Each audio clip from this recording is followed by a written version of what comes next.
Randall Smith, by himself, invented high gain amplifiers, where you can drive the preamp and get that tone and that distortion and that sustain, and the volume can still be at room temperature. I mean, room level volume. So that was one of his first contributions to the amp world. And so he introduced his amp, called it the Mark I, the Mesa Boogie Mark I, and they made about 3,000 of those, and he continued to grow. He had all his friends working with him, and the company continued to grow, and they've continued to expand, and there have been, I think they're up to Mark V now, and there are, as far as the layout of, as far as the different brands that they have, Mark I, probably a lot of people think as far as the Mark series, the Mark IIc is the best version that they've had, but they're up to Mark V. They have the Caliper series, and it was launched in November '85. The Nomad series, the Rectifier series. Now that's a lot of metal people love that. Dual rectifier is used by a lot of folks.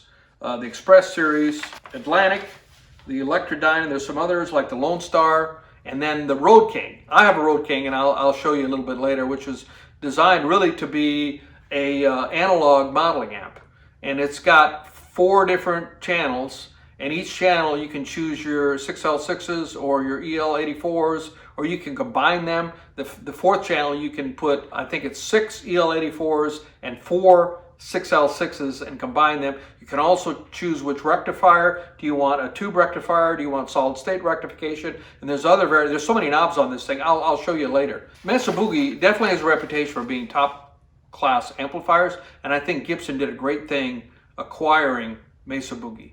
And the reason that Randy Smith says that he wanted to do that is he's 75 years old, and there are people there with him who have been with him since almost the beginning. And that's the kind of company they are. That's the kind of owner that he is. And he said the guys that have been there 20, 30 years are considered the newcomers, because the guys that have been there 40 years look at them as more of the rookies, even though they've been there a long time. And he was concerned about the people that are with him, and if he goes or he starts to falter, he didn't want them depending on him, because the music industry is, the industry, maybe it's going great now, but who knows what'll happen. It's like fads, it's like trends. I mean, the guitar could get out of favor again. And so he wanted to ensure that these people that are relying on him to pay for their house payment and their car payment and put food on the table, whatnot, their livelihoods, that could be taken care of, and he'd have to worry about that as he gets along in years. So that was, he said, the reason he did that, and he chose Gibson. Now Gibson, like I said, was started by Orville Gibson in, I think, around 1905, in that range. And they did have a line of amplifiers. They had the Gibson amplifiers, probably some of the most famous is the GA20, but they did not make those. They just had those contracted out for them, and then they'd slap their name. One of the earliest ones that they had is the Maestro, which didn't even have an inbuilt tube tank. It came in the early 60s. The only way you could get reverb on it was to hook up another reverb amplifier, and they had these clamps that you could clip onto the speaker and jury-rig away to get reverb coming into your amp. Now I have an old Maestro amp, and I'll show that to you a little bit later. I love the design of it. I think it's very cool, and it's my practice amp. It's the amp I practice with every day when I practice. So Gibson has a long history, not as long of a history as Fender. I mean, Fender invented the iconic, Leo Fender invented the iconic designs for amps, and his circuit diagram actually was the foundation, the blueprint for, well, Mesa Boogie, as we talked about earlier, and Marshall used his circuit design, the Bassman 4x10. Gibson didn't really do their own designs, they all farmed it out, but they did have some amps that were successful. So Gibson has gone through a lot of incarnations as both Fender and Gibson. They had their corporate spells. Fender was purchased by CBS in 1965, and then in about 85 they came back into private hands, and for those 20 years they had their corporate taskmasters who are more concerned about the bottom line than the great product. Gibson kind of went through the same thing, and they were in the late 80s, They were bought back by a group of people, and the individual who was CEO for Gibson, Henry, he's got a Polish last name. I'll put it in the comments because I don't think I can pronounce it. He was the CEO, and by a lot of people's opinions, myself included, he did not do well by Gibson. He was trying to turn Gibson into a lifestyle brand. He bought a lot of companies that were really unrelated to Gibson, to guitars, and he was, like I said, trying to make it into a lifestyle brand. And he really got away from the core product and the core reputation of making great instruments. And he was finally, Gibson was in very deep, severe bankruptcy, and I think it was 2018, and he was removed from being CEO, and the new current CEO, J.C. Curley, by all accounts, has turned the company around and put it on positive footing. They're focused again on positive, good quality instruments. They relaunched the Kramer brand, which is one of the brands that they own. And by all accounts, their relaunch of the Kramer brand is really spot on. And so I think that Mesa Boogie will be in really good hands with the current management that's at Gibson. Hopefully that won't change. I mean, the only thing constant in life is change. So we can't guarantee that in the future things might change. A different CEO will come in, a different viewpoint. Maybe the guitar instrument will not be as rosy. Current guitar instrument market won't be as rosy. But for the time being, things are great in the guitar world. In 2021, Mesa Boogie teaming up with Gibson, I think it's all good. Randy Smith is still going to be involved. I think he's still going to be the CEO, or at least he's still going to be the head designer, even with the new company. And he's not walking away from it. You know, this is his baby. He founded it in 1969. But this gives him a chance to relax. He doesn't have to worry about making the bottom line, making payroll, whatever the problems are. And there's always a lot of headaches when you have your own company. And he's got longevity in front of him because Gibson is a bigger company that will take care of them. And I think it's a win-win-win. So I will now show you a video of my two amps that I mentioned. Okay, so this is my Maestro Gibson amp that I picked it up. I don't even know where I got it. I had it completely redone by a guy in Kentucky who actually used to work on Stevie Ray Vaughan stuff. My buddy Jimmy pointed me out to him, and he loved this amp.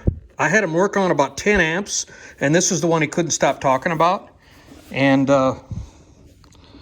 there's the, let's see if I can turn it around so you can see it. There's the controls. I think this is from the early 60s. And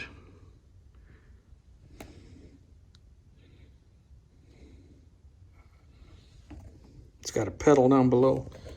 Jensen speaker.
So that's the little Maestro amp that this is my practice amp that I usually use for practice. I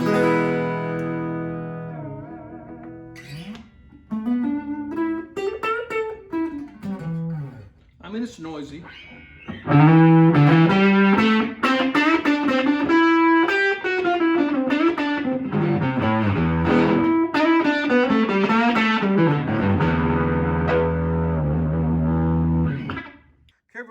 here's my Road King, and I opted for the combo. If I had to do it all over again, I would have opted for the separate cabinets, but I didn't do that. Back at the time, I thought combos were the way to go.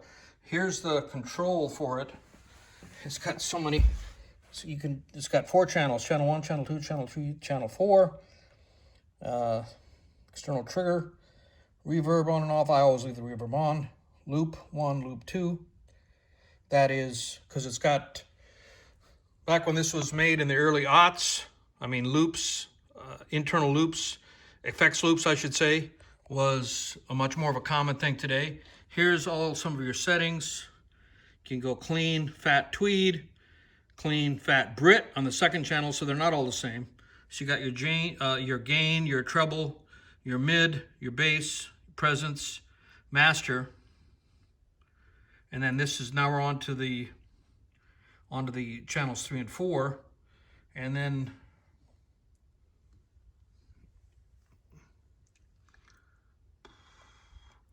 your output, and there's more choices in the back. Oh, here's your choices here that I was talking about.